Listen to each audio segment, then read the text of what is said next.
Patuloy ang pagtugon ng Philippine National Police sa mga lugar na apektado ng malakas na habagat sa iba't ibang bahagi ng bansa.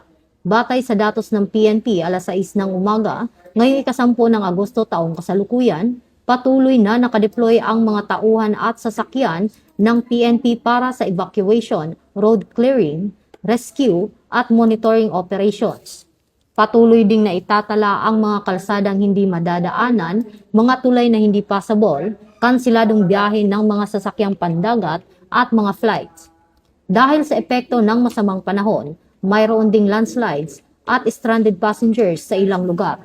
Patuloy namang nakaalerto ang PNP sa pagsasagawa ng rescue, relief at iba pang kinakailangang operasyon para sa mga komunidad na apektado ng habagat. Pinaalalahanan ng kapulisan ang publiko na manatiling alerto at iwasang bumiyahe kung hindi kinakailangan, lalo na sa mga lugar na may pagbaha.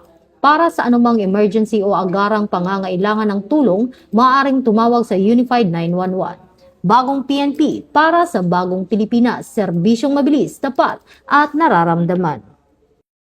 Mula dito sa Campo Crame, ako po ang inyong PNN correspondent, Patroluman Resali Umalay, nagbabalita para sa Police News Network. Bagong PNP para sa bagong Pilipinas, serbisyong mabilis, tapat at nararamdaman.